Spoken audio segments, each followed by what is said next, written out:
This is so Charles McBee. I love the way podcasts start. It's great. Do they start? I know. It's just like we've been talking for 2 hours. Yes. And now it's just like, hi, who are you? Yeah, Charles McBee. That's who you are. I'll say it again. It's Charles McBee. How about that? Thanks for doing the podcast, Charles McBee. Thank you for having me. This is very exciting. Yeah, no, I was really looking forward to doing this seriously. Oh my goodness. Yeah. Because we talked about it a few times and wasn't able to lock it down. And I was just like, yes. Why weren't we able to lock it down? Probably because of me. Someone has a very successful day job. Well. Yeah. Go ahead. Tell the audience. I am. They need to know that I can pull. Okay. Yeah, it's fun. I am the head writer for Hell of a Week on Comedy Central, which is great. With who? With Charlemagne the God. See, look at that. Look at that. I got a big name, baby. Right here, by the way. Here, come on in, Charlemagne. In your perfect skin. He does. He glows. He does glow. Beautiful skin. He does glow. Does he? Is it makeup or is that just how he? Well, they do dab it on before taping. Okay. You know, they do a brush up, but he has good skin in general. He's got great skin. Because that was a whole thing they used to talk about. Where what is it? Dr. Natasha Sandy, I think, is he would always shout her out as this dermatologist. Oh, okay. And got his skin all looking nice and pretty. I mean, it's stunning. Yeah. Isn't he like 65 years old? He might be. Black don't crack. Well, in his case, black glows. It glows. It's yeah. luminescent. Yes. It doesn't crack. It glows. Every time I see him. Actually, my old facialist. Yes, I had a facialist. Ooh. She did one session with Charlemagne the God, and she's like a skin expert. And so she was like, when you get up close, it's really magnificent. Like she did his makeup or something and gave him a facial. I'll pass that on. It'll make his day. Yeah, please. She was stunned. She talked about him to me the whole time, and I was like, "Is it because she knows I'm a comedian, or is his skin that good? It's just that good." And then I looked at it, and I was like, "Oh, is that good? Yeah, it's legendary." Yeah, yeah. That HD melanin. Yeah. Well, you have nothing to do with his skin, but you have something to do with his jokes, so that's good. That's true. That is true. For better or for worse. Has something to do with his jokes. Well, also, besides your job, you're a very funny comic. We work together a ton. We work together a ton. And can I say, and I've told you this before, that you are one of my favorite comics to know and watch. You're very kind. I am kind, but that's actually the truth. Well, we work together at Gotham where we have to talk to what we just have to deal with. Fucking hooligans. Yeah. They're crazy people. Yeah, tomfoolery. Yeah. Some people are raised by wolves. Yeah. It's just, what's going on here? Absolutely. But I always come like a sense of relief when I come in and I see that you're hosting. I'm like, oh, thank fucking God. Yeah. It won't be that barbaric. Yeah. You know? It can get pretty wild. Yes. And sometimes we just sit in the back and I turn around like, what is happening? What the hell is going on? What yeah, they're just letting anybody up there, huh? I won't say who. Right.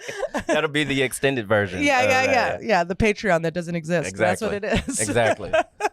But Charles, this is funny. We've known. And I'm going to interrupt you for a second. I apologize. Okay. I just want to say it's world renowned. It's known all over. Caitlin Peluffo, one of the hardest comedians to follow. Oh. That's right. I said it. You heard it here. Charles, that's you're right. very She has comics in the back of the club trembling in terror when she's on stage. It's because I scream at old men, and I'm like, "Do you make your wife come?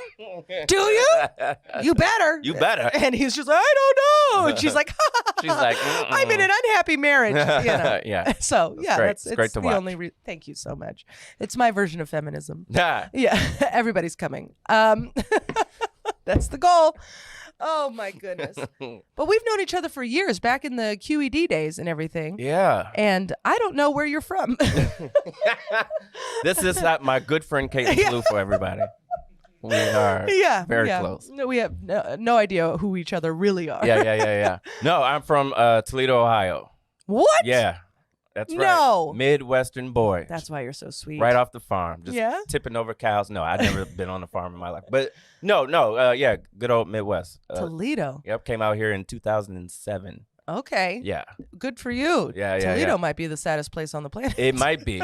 No, it might be. Every time I go back, it is. It's like going back in time a little bit. Yeah. Every time I get there, usually like with Midwestern cities, like you go back and then there's something cool and fun. Yeah.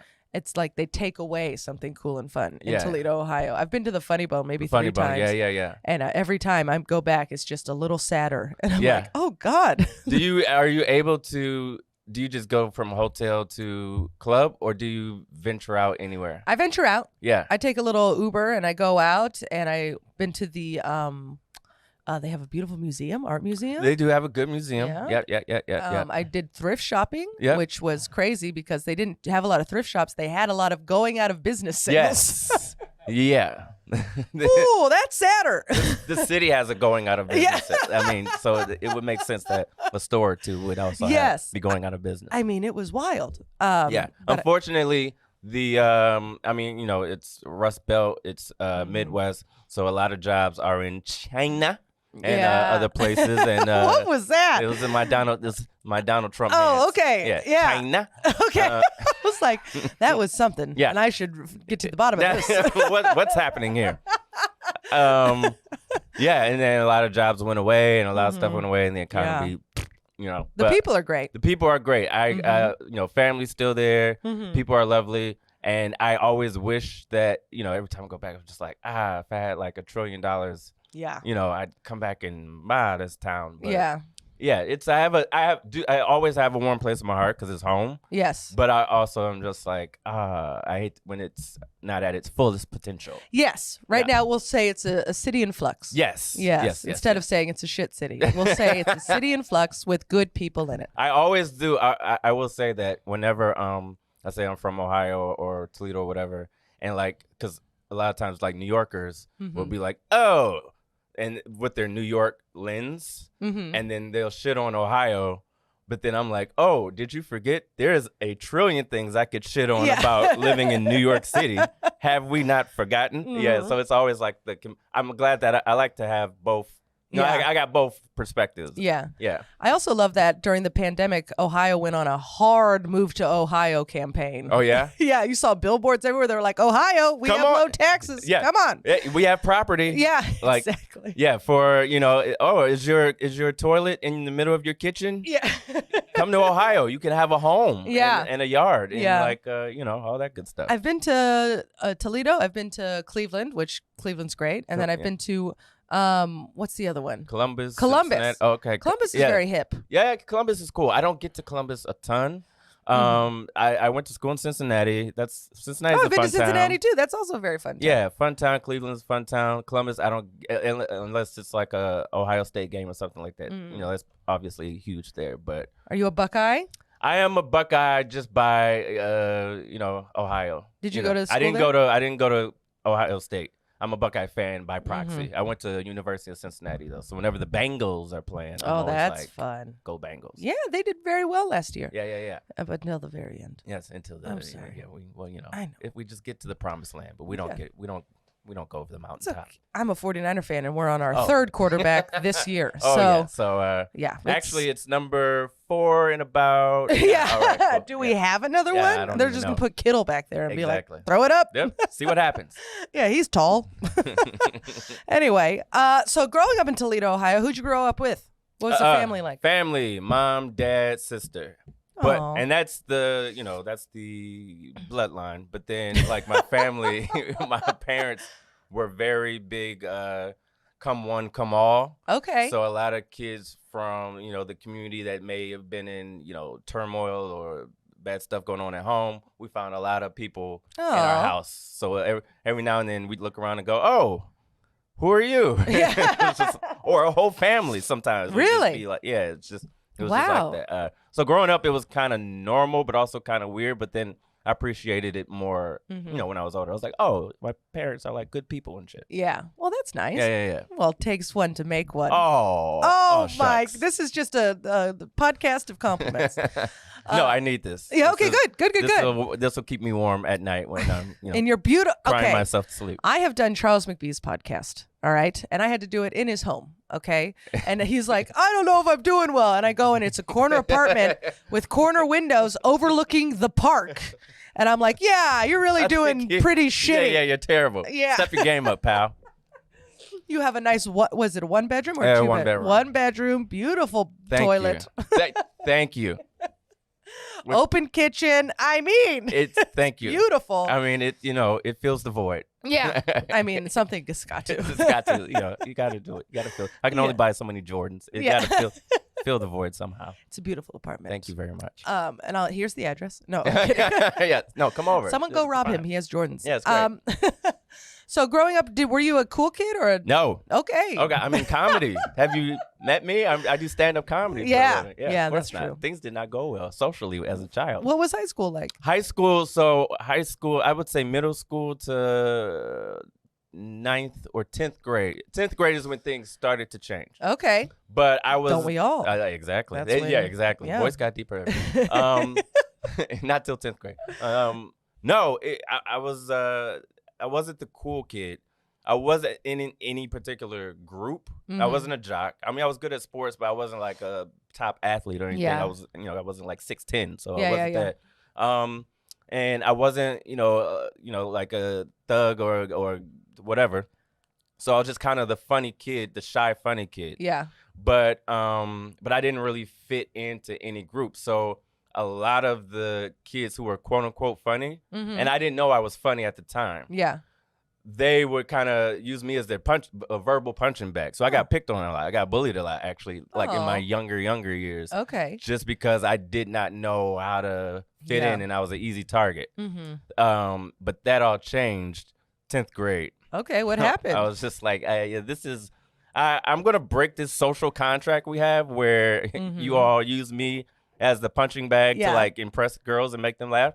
So I remember I had all these jokes stored up in my head that I would just never say because I was too shy or whatever to say it. And I was like, the first motherfucker today that has some shit to say about me is getting destroyed. Really? Homeroom. Smiley was his nickname. Fuck Smiley. I have a feeling Smiley's about to get fucked up. He's about to get fucked up. Turns around, we're in homeroom. He turns around and he says whatever he says to me. And I just start, I don't remember the whatever jokes they were, but I just start lighting his ass up. Yeah. And everyone was so shocked that it was me. Yeah. But then at the same time, they were like doubled over laughing at the jokes that I was saying. To the point where Smiley wanted to fight me. Yeah. I mean, I fought a lot early on anyway. What? It's a whole thing. I can't even imagine. I know. There was a lot of fighting going on.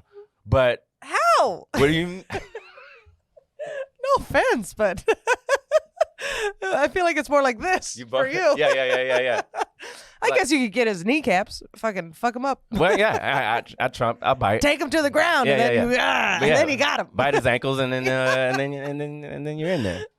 No, I was a scrappy kid. I believe it. I believe that. It was more because I didn't fit in with everybody. I was just like, you know what? I'm probably gonna. And I'm never afraid. At a smart mouth, I was never afraid to take an ass whooping. Okay. So I wasn't, I wasn't like the toughest kid in the sense of like I could beat everybody up. But I was like, you're gonna have to fuck me up.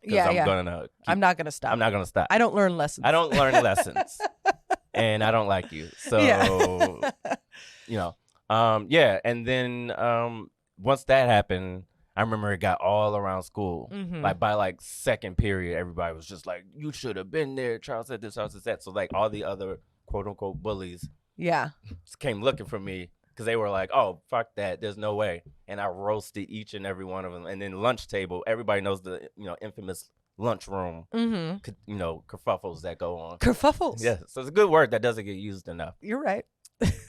So lunchroom is where it all goes down, and so the whole school now has heard about this. Is before, Twitter and all that shit. It's like the whole school's heard of this. So now I'm in the middle of the lunchroom, surrounded by quote unquote bullies, surrounded by the rest of the class, like the whole school, and I'm just firing off jokes at everybody. Yeah. Mind you, I've had these stored and locked away. But it looks like I'm coming up with it off the top of my head, and I'm just roasting everybody. And that was the last time I ever got, quote unquote, picked on or whatever. Yeah. Because they were way more afraid of me saying something about them than me, like, getting into a fight with me or anything. Well, that's exciting. Yeah. See, comedy wins all, huh?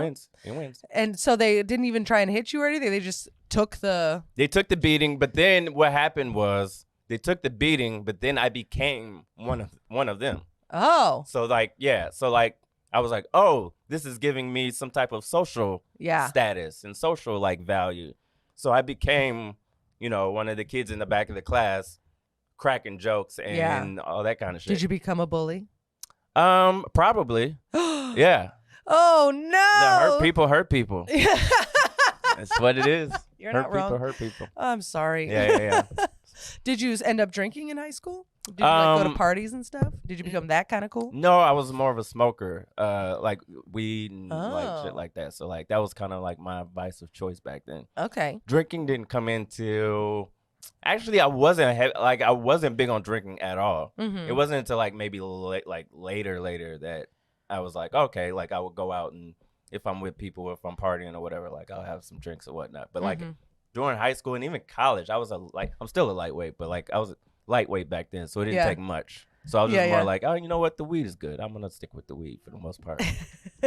Did you ever do anything embarrassing in high school? Oh, did I? I was the embarrassment up until like junior year. Really? Yeah. No, I just kind of kept it low. I kept it to myself. Mm-hmm. I was just like the quiet kid, unless I was, unless we were like, joking on each other or something like that. But I was never like the one to, what they say. Have you ever heard the difference between the class clown and the class comedian? You ever heard that riff? I think Billy Crystal once said it or something like that. He was just like, the class clown is the one that goes on stage in the middle of a prep rally and like moons the entire school, and the class comedian's the one that talked him into doing it, right? That's interesting. That was more me. I was just kind of in the cut. I had my little group of friends, but I was just like out of sight, out of mind until maybe junior year is when I kind of blossomed socially. But even then, I didn't really do much. You do some smooching? It was some. Oh yeah, there was some smooching. There was a lot of smooching going around. That's nice. There was some smooching, a little smooch here and there. Yeah. Do you have a little girlfriend? Back then, maybe like senior year, I had a girlfriend. Junior year, I was a little smooch tramp. Yeah. They always are. Yeah. I was bouncing around from school to school. Yeah. And you're just like, I had like little situations at one school and then situations over here at this other school. Man, you're a little player. Taking me back to high school. Yeah, high school was, put it this way, I wasn't mad when it was over. Like it wasn't something where I was just like, oh, I'm gonna miss this forever. I was like, thank God this is over. Even the good times, thank God it was over. Like I wasn't like fond memories forever. It just was what it was. I learned. It was a lot of learning socially, just because I never had any older brothers or older cousins. Yeah, everybody's younger than me. My cousin is my sister, so I never had anybody to like coach me socially on how to move in different directions. So it's a lot of like trial and error and shit like that. But so what happens? You go to Cincinnati for college. I went to Cincinnati for college. Does the partying increase? The partying increases. Okay. Went to Cincinnati for college and. That was, got no studying done whatsoever. Who does? I did. I said I went. I didn't say I graduated. Yeah, you didn't graduate? No. Charles? No. Really? I finished at Bowling Green State. Oh, really? In New York? Bowling Green State. University. It's in Ohio. Oh. It's like literally a cornfield in Ohio. Yeah, because it was a little too much partying going on in Cincinnati. Okay. And then I was like, you know what? Fuck it. Maybe I'll just, I dropped out / got kicked out. Wait, what? Don't gloss over that part. / there shouldn't be a / in there. So okay. So let me get the story right. So one of my roommates at the time, his PlayStation got stolen. Uh-oh. And that was a big violation. Did you steal it? No, it wasn't me. But it was like, at the time, your roommate is like your friend. Yeah. So you're like your family. I don't even know his name now. But at the time, I was just like, this is my bro. Yeah. And we found out who had it. And so instead of, going to proper authorities, we were just like, I'm gonna just go over there and take it. Yeah. Because we were like, fuck this guy. And so me and it was 3 of us. We're all roommates. Me and the other roommates went over there. Banged on the door. And the guy who was there was not the guy who took it, but the guy who took its roommate. Okay. So we're like, look, don't want any problems with you, but we know that your roommate came in and stole our PlayStation or my roommate's PlayStation. Yeah. And it just so happened that my roommate had the box, so he had the serial number. Oh. So it was like, we know it's in there. Just let us see it. Let us match the serial numbers. Yeah. Of course, he was kind of like, I don't know, blah, blah, blah. Yeah. He didn't even know there were serial numbers. Yeah, he was just like, I don't want any problems, like, blah, blah, blah. But we're like, look, we don't want any problems, but we're going to get this PlayStation back if it's in here. Like, so either we coming in or you just show us and like whatever. So that obviously was frowned upon when he went to the to the dean eventually. So he went to the dean. He did, but there was also a ruckus because his roommate who stole it ended up by chance coming back as we were there. So we ended up taking the PlayStation before he got there. It was his PlayStation. We matched the serial numbers. He gave it up, and so as we're leaving, his roommate, a couple of his friends came, and then that's when it was a little bit of a melee, if you will. Melee? Yeah. What's a melee? It was a little bit of a fight. Maybe. Fisticuffs? It was a fisticuffs. What? I'll never understand, man. Yeah. You guys just start fighting. Well, so crazy to me. We're walking away. We have our place. We have what's ours, and we're just like, whatever. We're just gonna go back. But they're coming, and they see that we have the PlayStation that we clearly just went into his room and took back. So now we could have just said, "Hey guys," and went away, but it was a fuck you. You know, it was just it was like a banging on the chest, fuck you. We got our shit back and go fuck yourself. Did you win the fight? We did. And then you got kicked out of school. And then essentially it was so everybody lost. Everybody lost in the end. I will say that it, also, grades didn't help either. They actually really like I've always been, somebody that everybody, like, because I, treat people with respect and stuff like that. So like the deans and stuff, it wasn't like you fucking hooligan, get out. Mm-hmm. It was more so a combination of like grades and that, and it was just like maybe you need to like just take some time and then come back, essentially. Okay. Whereas my other roommate, not the one who had his shit taken, he was scared as shit, by the way, but the other roommate, he really kind of fucked it up for the rest of us, because when we were in there in our, I don't know what they call it, not a trial, not a whatever, with the board. Discussion? Yeah, where they kind of, you talk to the dean. And reprimand or whatever? Yeah, whatever. I don't want to say trial, court. Like we were at court. We weren't at court. It was, college court. Yeah. He was fucking acting a plumb fool, just like, fuck you, and I don't give a fuck. I'm like, shut the fuck up. Oh, jeez. What are you doing? Yeah. So that didn't either help me or didn't help me in the sense that I was like, I don't know this fucking kid. I was just like, But yeah, so that's how that worked out. It was what it was. So yeah, I ended up leaving Cincinnati. And then and I wanted to just say fuck it and like just come to New York. My whole plan was just go to New York. You always wanted to do comedy? I always wanted to do comedy, but that wasn't my plan because I didn't know how to get into comedy. I had no clue how to even do it. But I was gonna come to New York and like be an actor and like get into TV somehow or whatever. And then my parents were like, "That's cool, but you're finishing somewhere." Like I come from a very, you go to college, you get a job, or else you'll be living under a bridge and your life is ruined. Yeah. 100%. So my dad happened to be teaching at Bowling Green State. And I was like, I really don't want to like finish. I don't want to go back to school. School's not my thing. I really don't care about that. I want to blah, blah, blah, blah. He's like, yeah, no problem. Hey, why don't you come with me to this event, this school event, just meet my colleagues. Sneaky. I go to the school event, meet his colleagues, and they were like, hey, we heard you want to we're interested in coming to BG. Yeah, we'll help you out with that. And I was like, oh, I'm interested? Yeah. Okay, yeah. I think you think my father's interested. Yeah, exactly. Yeah. And that's how I ended up finishing out my year at Bowling Green State University. So you have that sweet degree, baby. And sweet degree. I use it for kindling. Every winter, a little piece goes into the fire. I got 2 of those. Yeah. And I just found, I have a master's degree. Yeah. And we were cleaning out our closet and I found it at the bottom of a tub. So funny. And I was like, oh, look, honey, I have a master's degree. So funny. Is it in art history, right? In art, studio art. Photography, video, and performance. And so I was like, look, honey, I have a master's degree. Plop it right back in, close it up. He's like, we should frame it. I was like, for who? What am I going to put it up there just so that people who do Good Time Gal can see that they're talking to a master? No, I'm going to just put it right back in. It's in a folder. Yeah.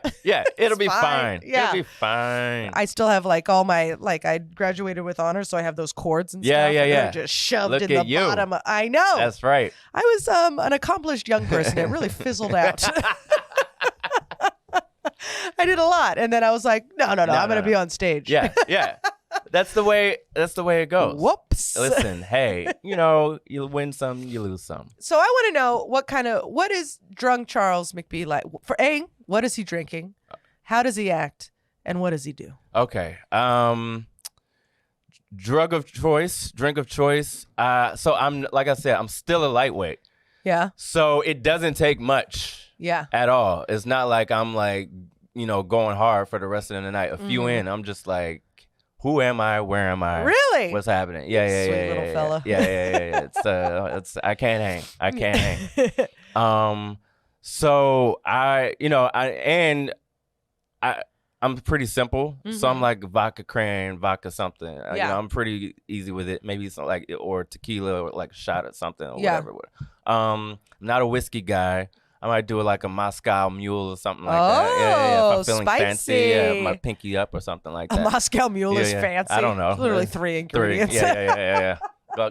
Anything with rum is not fancy. Not fancy. Yeah. Is that in a Moscow Mule? Is it rum? I can't. No, it's I used to bartend. I should know this. I don't even remember anymore. I just know it tastes good to me. No, it's vodka. Vodka, like lime juice, and grapefruit juice and ginger. Yeah. Vodka, lime juice, and ginger. Yeah. Wow, I was way off. Yeah. I don't know what I was giving my patrons, but it wasn't that. I'll tell you that they got a lot of rum. I was pouring up rum and lime. They're like, wait, what is this? Yeah, it's like, it's delicious. Just fucking drink it, okay? And tip me. How long were you a bartender? Too long. I was 8 years. Oh, that's a lot of bad, wrong drink orders. Yeah, for sure. I was not a good bartender. I was very personable, and I wore tight shirts. Well, there you go. What are you going to do? Yeah, tips on tips on tips. I did very well. Yeah. Again, accomplished for no reason. Hilarious. No substance. Very accomplished. Very accomplished. But that is the win. That is the win. I watched that mixologist show. Yeah. It's on Netflix. Yeah. And I was watching it. I was like, wow, you can do all that with your drinks, huh? Yeah. I had no idea. No idea. No clue. No clue. I was like, I make a good Negroni. That's it. Like one of my writers has like 2 degrees and a master's. There's other people who come in, like producers and stuff come in. And this one kid came in, just graduated from, I think, NYU and stuff like that, honors, wants to be a writer. And I'm just like, kid, I told a lot of dick jokes, and somebody saw me one day and was like, hey, come write some dick jokes for us. And now I'm here. So good luck. Everybody has their own journey. Yeah. Some people went to Harvard, and some people were at an open mic at the right time. There you go. What can you say? Life is funny that way. Beautiful. If it wasn't for stories like that, half of us would leave. Right. You're making believers out of all of us. Out of everybody. Right. Yeah. It's like, oh. It's so funny because people have this whatever perception of me that I keep learning. Like, oh, that's what people think. They think I went to Harvard and got into comedy or like TV by some program. Like, no, I told dick jokes. Yeah. And one at Gotham in New York. Yeah. And it was just like, kind of stumbled my way. Yeah. I keep stumbling my way in. Like, that's just what it is. I don't know what. Great. Yeah. That sounds perfect. Yeah. I love it. Yeah. That's great. That's how it should be. Yeah. That's how it, yeah. I mean, if you're putting in the time, getting up all the time, you should have a better shot than the guy who's just nerding out behind a computer. But yet and still. Yeah. I know. Don't even get me started. But there's a place for everybody. How about that? There's a place, whatever, kumbaya, suck my dick, the whole thing. Oh, whatever. But yeah, so drunk me is I mean, I'm not a angry drunk. I'm a happy, very happy drunk. A little good time gal. I'm a good time gal. But I won't. It will. Hey, see what you did there? Little good time gal. Yeah, she's a good time gal. But it will end up with me naked on the bathroom floor. It just always does. And it's for, as a dude. Okay. There's always the balance of like, if sex is involved, if I'm like, you know what I mean? Because I'm just like, because guys will fuck through anything. Okay. We could be having a heart attack. We could be having a stroke. It's whatever. It's like we gotta show up, show out.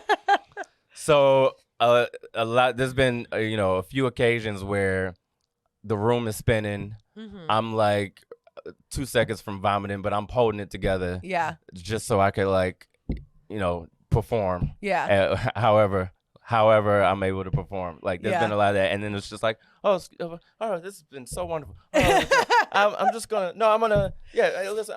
be. Yeah, I gave you the best 10 minutes I could give you. I'm gonna go and throw up in the tub now. Yeah. Have you thrown up in a stranger's tub? Hello? Probably. Yeah. I'm trying to. Thank you. Hello. Hello. No, I don't. 10 more minutes. Yeah. No. Okay. No. But there was a time where I was in a hotel. Okay. So she had a room and I had a room. Got it. So had I been at like her place or apartment, definitely would have thrown up in a stranger's tub. But because I was able to scurry about back to my room. Pants or no pants? Did I have my pants on when I scurried? No, I did not. I did not. Just running through the hotel with no pants? No pants. Yeah, it was a no pants. Boxers or just no pants? Little Pooh Bear? No. I didn't pull a Pooh Bear. Briefs. I think Briefs. It was okay. But it was high briefs. and tights is what I like to call those. High and tight. High and tighted it back to my room. That was an interesting night. Oh, nice. What tell me about this night. This is literally the podcast. No, okay. No, I'm going to tell you. I understand your college journey, but can't we get yeah. All right. Disgusting. Oh, no, I'm not editing out my stuff. I'm just editing out her stuff because she follows me and will know exactly. Okay, just give me your first and last name. Okay. That's it. So it's Jessica Watson. She lives in. No, I don't know. I just made that name up. Okay. Sure. Yeah. Sorry, Everybody Jessica. Google. Yeah, right. Yeah. Somebody named Jessica Watson is gonna get hella DMs. What the hell? What the fuck is going on? Yeah. So I was. It was out of the country. All right. Okay. What country? We were in Spain. España. And it's so funny. So we were in Spain, having a great time as you do. Yeah. And you're in Spain. And we're in Spain, and but like I said, and she's heavyweight when it comes to drinking. Oh, okay. I am not. Yes. Uh-oh. So yeah. so basically, by the second glass of whatever I had, I was good. Yeah. But trying to keep up. We were at a party. It was like a party. Everybody's going in, so it was just like, all right, cool. So I had probably maybe 4 glasses of whatever. Yeah. Again, lightweight, and it doesn't hit me until later. I'm good through the night. It's not like I'm slumped over somewhere. If we're going, we're going. Yeah. It's not until later that it just smacks me like a ton of bricks. Yeah. Right. So we're turned up, dancing, having a good time. Everybody's having a good time, and then we get we're going back to our rooms, and we're in the elevator, and she just she goes, "Are you drunk?" I was like, "Maybe. I don't think so, but I don't know. I'm a little tipsy." I was like, "What about you?" She was like, "I don't know, maybe." And then she just grabs me by the collar, throws me, or not throws me, brings me into her, and we just start making out in the elevator. Fun, a little elevator makeout. I was like, oh, and mind you, we had never, I think this might have been our first time doing anything. So this was like, oh, shit. Oh, so we're doing this. Hell yeah. Okay. So we're in the elevator, going crazy. And then we get off at her floor, and then we go to her room. Mm-hmm. So we go, and we're going at it this, that, and the third. And then what's the third? The third is anal. Oh, okay. No. Jessica Watson. Mine. Yeah. She was rough, that girl. So we're going at it, but then like the room just started. I mean, it was just like spinning. And I'm like, what the fuck? Like, oh shit, not like what the fuck is that? Like, what? Anytime but now. Anytime but now, right? So we're still going. Like I said, guys we'll just fuck through whatever. We'll just figure it out. So we're going, but now not only is the room spinning, the room is spinning, and also temperature matters a lot.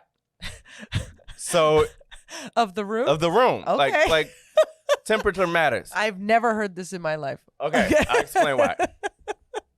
Because for us, and most of the time, not generalizing, but in general. Okay. Not generalizing, but in general, we're doing there's a lot of work, a lot of cardio happening on our end. Okay. Right?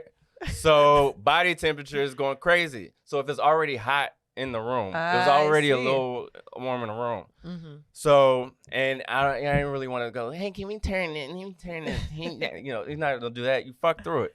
So now the room is spinning. I'm hot as fuck. And I'm nauseous now. Mm-hmm. And so that's happening. So I'm like, I'm gonna like vomit all over this fucking place. But I don't stop. I don't stop. I shan't not stop. Okay. So yeah, we finish, and I'm like, do I just run to her bathroom? But I don't think that would leave a great impression. A guy just gets done fucking you and then immediately has to vomit. Yeah. Like that's not it's gonna scar her. That's gonna life. Scar her, right? So I literally just like, I'm gonna run up to my room real quick. I'll be right back. I'm gonna just go up to my room real quick and just hauled ass. I did like draws, like whatever. What are they gonna do? Throw me out? You're not exposed. Yeah, so I'm not exposed. Basically, so a swimsuit. I'm in my draw. Yeah, and it's what my uncle told it's me. Spain. So I'm like. I'm sorry. I'm so sorry. Just kidding. It's just. Am I? Right. I don't know. Maybe. So I'm like, I go back to my room, and then I just dive into my bathroom and just like fucking. I mean, the floor is moving. The walls are collapsing. I don't know what the fuck is going on. Oh, God. I'm throwing up and shitting at almost the same time. Thank God it wasn't the same time, but it was vomit, crawl onto the, back to, it was just a lot going on. And then to the point where I'm just like naked on, like, this. All these stories end with me naked on the bathroom floor. I'm naked on the bathroom floor, just hugging the floor. Yeah. Just hugging the toilet, just like, oh God, what the fuck is happening? Did you go back down? No, I ended up not did I go back down that night? No. The next night we hooked up again. I was less drunk. Wow. The next night. Yeah. So that she had you back. Was great. Yeah. Good for you. Listen, I fucked through it. All right. As far as she was concerned, it was fine. Yeah. Did she come? I'm not one of these goddamn audience members that you. Did she come? Yes, she did. There we go. I love you, Charles. That's why you got repeat business. That's it. Fuck through it. That's the motto of the podcast. Fuck through it. Yeah. Just don't throw up on her. Just don't throw up on her and don't. Yeah. Yeah. That's not good. And if you leave your pants, you have to come back. You have to come back. There you go. You have to come back. Yeah. What is another story where you end up naked on the floor? Oh, God. They just all end up that way. Mm-hmm. Let's see what else. It's and a lot of them end up with like getting laid involved. Good for you. Yeah. But never. I'm sensing a combo here. Every time you orgasm, you have to puke. I have to puke. Yeah. It's a form of self-hatred. It's usually what happens. Or is it was it asphyxiation? What is it? I don't know. Exfoliation. I'm just making up words now. That's what happens to the toilet. Yeah, I'm just making up words now. Exfoliate the toilet. Oh, that's a fun way to fun euphemism. Yeah. That's pretty much what happens. Yeah, no, it's usually something like that. Like there's been times where it's just like, I'm a fun time. I'm turning up. Yeah. But then, is the night coming to an end? All of a sudden my body just shuts down. Yeah. And so there's been a few, cab rides where I'm just like, here's fine. Is this my home? No, but I'm going to vomit all over your car. So just roll me out into the middle of the street while I throw up in an alley somewhere. Oh, and I I'll get figure it out from there. Yeah. I've ended up on curbs. Yeah. In the middle of the night, just slumped over on a curb. Mind you, I'm still cognizant of who I am. Yeah. And why I should be ashamed of myself. Yeah, you're not blacked out, so you know what's happening. I know what's happening, and so my brain is going, what the fuck is wrong with you? Yeah. But my body is literally slumped over on a curb in the middle of New York City at 3:00 in the morning. You might be, allergic to alcohol. Maybe. Yeah. Is it gonna stop me? No, because I'm not allergic to pussy. So. Do you ever have sober sex? No, I prefer it. God damn it. But I'm not gonna be out and she's drinking and I'm like, I don't have a ginger. Like it's just not gonna happen. So he's like, yo, you both drink and then I just take my lickings. It's just what it is. I know how this is going to end, but it's fine. God. Yeah. When did you end up moving to New York? Right after you graduated? In 2007. I literally graduated and was out. I was like, I'm out. I kept up my end of the bargain. I'm out of here. In 2007, I hauled ass here. And I ended up joining this. This is how prolific my alma mater was or is. I told my program director, because I was taking like theater at the time. Yeah. I was like, I want to move to New York. I want to take, study theater. What do you recommend? Since you're the program director of our theater, blah, blah, surely you'll have the answers. He pauses for a second, looks over on his board, plucks a brochure and said, I don't know, try calling these people. They seem like they might be legit. Yikes. Yeah. And I was like, okay. And I literally called whatever school he handed me. Yeah. And was like, how do I get into your school? And they were like, you got to come audition. You got to have 2 monologues. And I was like, oh, okay. And they were like, can you come next week? And I was like, sure. So I just bought a plane ticket, flew here to New York, auditioned for them. And then they were like, all right, you're in. I was like, oh, okay. And then that was it. And what kind of helped me figure it out for that first year was they put you up in a dormitory of sorts. So you kind of like, I mean, you're going to pay out of your ass, but you at least have a place to stay where you're not worrying about like that's nice. Where to live. Yeah. So from there, and it was just like, just on and popping from there. Yeah. Just figured it out. Just figured it out. Well, honey, this is the time where I like to ask, are there any stories we didn't get to? Oh boy. Oh boy.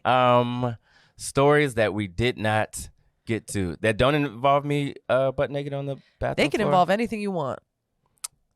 Still okay. So there was okay another story. Great.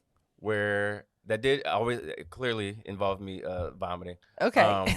But I did not escape to another. No. Was it at her place or was it my place? It was my place.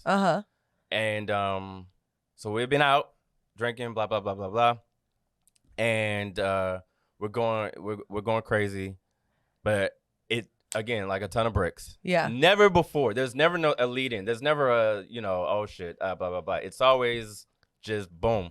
So I fucked through it, but I fucked through it like a champ. But immediately after, and there was no way. There was nowhere for me to escape to. Yeah. Or whatever. I was just like, go to the bathroom, turn on the shower. Good. And I'm just like, earling my fucking brains out. Just like, and I'm just like, oh, sorry. I mean, I'm just like, this is embarrassing, but also I don't care. It's whatever. Yeah. It's what needs to happen. It's what is happening. It's what's happening. Yeah. She's like, so I hear I hear from the living room. She's like, "You all right?" And I was like, "Yeah, no, it's fine. Dad, just make yourself comfortable, or whatever." And I'm just like fucking early, and then and I don't end up on the bathroom floor this time though. I just kind of like crawl back out, and this I don't know. This is not a bad ending, but she was actually very sweet. Aww. Yeah, and then like we chilled, and then we had lots more sex like the next day. Oh, that's great. Yeah, so what I thought was gonna be a ew, what the fuck, and like sorry and awkward, ended up being a fun night. Please tell me you brushed your teeth. Oh yes, yes. No, God, come on. What am I, raised by wolves here? What am I, one of these people at Gotham that we see showing up? I love Gotham, by the way. Yeah, we love Gotham. Just jokes, and I always love performing there. Yes, very grateful. Thank you, Sean. Yeah. Well, Charles, this has been very fun. Yeah. Where can people find you? They can find me on a bathroom floor near you, butt naked, hugging the toilet, and drinking Moscow Mules. No, on Charles McBee, on the Twitters, on the Instagrams, all that good stuff. And just hit me up there. Do it. Yeah, do it. And come to Gotham when we're both on a show. Yes, it's lots of fun. It's very fun. Both fun because you can watch whoever's on stage, but if you look to your left, you'll see Caitlin and I in the corner. Shit talking whoever's on stage. Or you. Yeah. Usually we're shit talking you. You know who you are. Yeah. Well, thank you, Charles. This was fun. Thank you for having me. Boom. Bye.